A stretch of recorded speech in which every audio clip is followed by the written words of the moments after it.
हर हर महादेव, जय भोलेनाथ। दोस्तों आइए पूज्य गुरुदेव के श्रीमुख से कुछ खास उपायों के बारे में जानते हैं। बहुत ही महत्वपूर्ण उपायों के बारे में जानते हैं। चलिए उन्हीं के श्रीमुख से सुनेंगे हम लोग। दोस्तों उसके पहले एक छोटा सा रिक्वेस्ट है, यदि इस वीडियो की जानकारी आपको अच्छी और उपयोगी लगती है तो आप एक छोटा सा लाइक अवश्य ही करिएगा। आप पहली बार मेरे चैनल पर आए हैं तो मेरे चैनल को सब्सक्राइब करिएगा, बेल नोटिफिकेशन अवश्य ही दबाइएगा, जिससे आने वाले वीडियो आपको समय से प्राप्त हो सके। कोई भी प्रश्न या सुझाव तो कमेंट बॉक्स में लिख सकते हैं दोस्तों। तो चलिए जानकारियों की तरफ चलते हैं और पूज्य गुरु जी हैं श्री प्रदीप मिश्रा जी के ही श्रीमुख से सुनते हैं। शिव महापुराण की कथा कहती है, 3 वृक्ष, 3 पशु, 3 पक्षी और 3 जलचर पितरों के तुल्य होते हैं। बहुत ध्यान देना शिव महापुराण की इस पितृ शांति शिव महापुराण को जो आप सुन रहे हो निमिषारण्य से, बहुत ध्यान से सुनिए। पितृ दोष है, इसके लक्षण क्या है? घर में अशांति होना, घर में 4-5 लोग रह रहे हैं, जरा जरा सी बात में क्लेश हो, समझ लो पितृदोष है। पितृदोष 1 रुपया कमा कर लाओ, 1.25 रुपए खर्च हो पैसा है हाथ में दिखे ही नहीं, समझ लेना पितृदोष। 4 दिन दुकान अच्छी चले, बाकी के समय बैठना पड़े, समझ लेना पितृदोष। घर में बच्चे चिड़चिड़े हो जाएं, गलत संगति में डूब जाएं, समझ लो चिड़चिड़ हो रहे हैं, पितृदोष। घर के बच्चे माता पिता का आदर ना करें, सम्मान ना करें, तेज आवाज में बात करें, समझ लो पितृदोष। पितृदोष मालूम है। और इतने से भी अगर आप नहीं समझ सकते, परिवार का कोई एक व्यक्ति जब जब भोजन करने बैठे तब तब उसकी थाली में बाल आए, भले वो होटल में खाए तो भी बाल आ जाए, वो कहीं खाना खा रहा है तो बाल आ जाए। 8-15 दिन में, 4 दिन में, 3 दिन में, 2 दिन में, 6 दिन में आपकी थाली के भोजन में अगर बाल निकल रहा है, केश निकल रहा है, समझ लेना कि पितृ आपसे कुछ मांग रहे हैं, पितृ आपसे कुछ चाहते हैं। क्योंकि पितृ बोलते नहीं आता, केवल घर का व्यक्ति जब भोजन करने बैठेगा, सब अच्छे से बनाया, सब अच्छे से करा, फिर भी थाली में अगर बाल निकल रहा है। और कोई व्यक्ति ऐसा होता है जिसकी थाली में बार बार बाल आता है, वो कितने के लिए पत्नी को भी कह दिया, परिवार को भी कह दिया, तो वो होटल में खाएगा तो बाल आ जाएगा, अचानक आ जाएगा, भले पानी पिएगा तो आ जाएगा, कुछ खाएगा तो बाल आएगा। 8 दिन में, 15 दिन में, 6 दिन में उसके भोजन में बाल आएगा ही आएगा। समझ लो पितृ कुछ कहना चाहता, कुछ वर्णन करना चाहता। घर में अगर आप उससे भी नहीं समझ सकते तो घर में बैठे बैठे एकदम गंध आने लगे।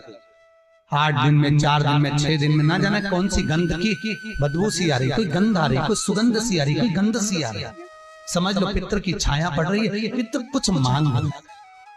8 दिन में, 15 दिन में कोई भी अगर आपको नहीं आएगा तो कोई दूसरा कहेगा, आज घर में ऐसी गंध क्यों आ रही है, कोई आकर कह देगा गंध क्यों आ रही है, उसका मतलब है पितृ आपसे कुछ मांग, कुछ मत करो।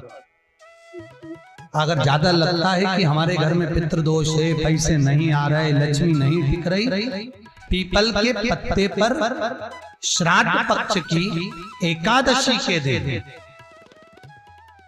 और द्वादशी के दिन पीपल के पत्ते पर शहद की 7 बिंदियां लगा दीजिए, उसी पर चंदन लगा दीजिए, 7 आखे चावल, सफेद चावल उस पर रख दीजिए, एक जौ, थोड़ी थोड़ी काली तिल उस पे रख दीजिए। अपने पूर्वजों का नाम लेकर, पितरों का स्मरण कर कर, गोत्र बोलकर, नाम बोलकर बहते हुए पानी में उस पत्ते को छोड़ दीजिए। ये केवल श्राद्ध पक्ष में होगा, एकादशी तिथि के लिए बहते पानी में छोड़ दीजिए। जिंदगी में कभी संपदा की कमी नहीं आएगी, पितर आशीर्वाद देकर जरूर जाएंगे, ये पक्का शिव महापुराण कहते हैं। अगर ज्यादा रोग है, बीमारी है, तो श्राद्ध पक्ष की 9वीं तिथि के समय पर केवल बड़ के पत्ते के ऊपर, बड़ का जो पत्ता होता है, बड़ वृक्ष का पत्ता, उस पे काली तिल और जौ 21 बार उतार कर, जो व्यक्ति बहुत बीमार पड़ा रहता हो, कोई ना कोई बीमारी उसको घेरी रहती हो, तो बड़ के पत्ते पर काली तिल और जौ, काली तिल और जौ रख कर पितरों का स्मरण कर कर 9वीं तिथि के दिन 21 बार उतार कर बहते पानी में डाल दो या पीपल के पेड़ के नीचे रख दो, बीमारी समाप्त हो जाएगी, रोग नहीं घेर सकता। अगले श्राद्ध तक लिख कर रखना कि किस तारीख को करा, किस तिथि को करा, अगली तिथि तक जानना। आपको रोग नहीं आएगा, बीमारी नहीं आ सकती, कष्ट नहीं।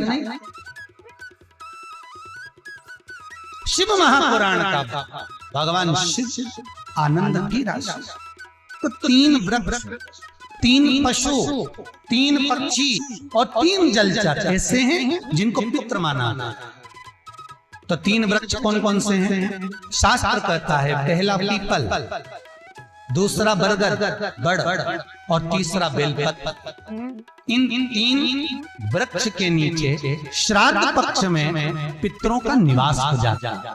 इन 3 वृक्षों के नीचे कभी अनायास श्राद्ध पक्ष में आप कुछ भी ना कर पाए, कुछ भी ना कर सकते हो, तो एक पत्ते के ऊपर कोई सा भी पत्ता ले लो, चाहे पान का ले हो, कोई पीपल का ले हो, कोई भी पत्ते के ऊपर एक कुड़ी, थोड़ा मीठा थोड़ा नमकीन रखकर अपनी कामना कर अपने पूर्वजों के लिए इन 3 वृक्ष के नीचे 16 श्राद्ध में किसी भी एक दिन आपको भोजन को रखकर रह जाइए, अपनी कामना कर सुख का अनुभव होगा, पितरों को शांति मिलेगी। 3 पक्षी पितरों के तुल्य हैं, कौवा, हंस और गरुड़।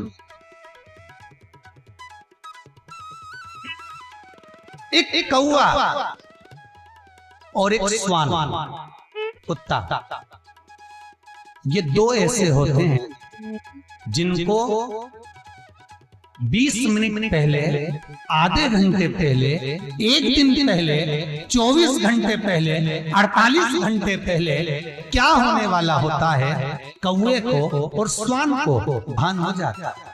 क्यों? क्योंकि ये यमलोक में जहां यमराज निवास करते हैं, श्वान और कौवा उस स्थान का भाग ग्रहण करते हैं और इनको ये ज्ञान पूर्व से यमराज से प्राप्त होता रहता है, पूर्वानुमान प्राप्त होता रहता है। एक कौवा एक श्वान, कोई घटना घटने वाली होती है तो कुत्ता रोने लगता है, कोई घटना घटने वाली होती है तो कौवा आकर बैठ जाता है, कोई आ रहा है तो कौवा आएगा, कोई भाव सूचक है तो कौवा आकर बैठेगा। दरवाजे पर कैसे, उसका भी भान है, अटारी पर कौवा कहाँ बैठा है, दरवाजे पर कौवा कहाँ बैठा है, किस स्थान पर कौवा विराजमान है, उसका भी भाव हमारे शास्त्र में वर्णन। 3 पक्षी, 3 वृक्ष पितरों के तुल्य, पक्षियों में कौवा, हंस और गरुड़, ये पितरों के तुल्य जो अधोगति में मर जाते हैं, जिनको पिंड नहीं मिलता, तर्पण नहीं होता, ब्राह्मण का भोज नहीं मिल पाता, जो मर जाते हैं, जिनका अंतिम संस्कार तक नहीं होता, जिनकी गति बिगड़ जाती है, ऐसे जीव कौवे के अंश में प्रकट होते हैं, जो पूर्ण फल लेकर जाते हैं। पितृलोक में जगह नहीं होती, बैकुंठ में जगह नहीं होती, कहीं अगर जगह नहीं है देवलोक में तो इनको कौवे के अंश में, गरुड़ के अंश में या हंस के अंश में डाल दिया जाता है महाराज। फिर अगला वर्णन किया 3 पशु, कुत्ता, गाय और हाथी, ये पितरों के। शिव महापुराण की कथा कहती है अगर श्राद्ध पक्ष में गया नहीं जा सकते तो गाय के मुख में गयासुर ने वर दिया था कि गाय के मुख में अगर कोई गया नहीं आ पाएगा तो गयासुर 16 दिन गाय के मुख में निवास करेगा।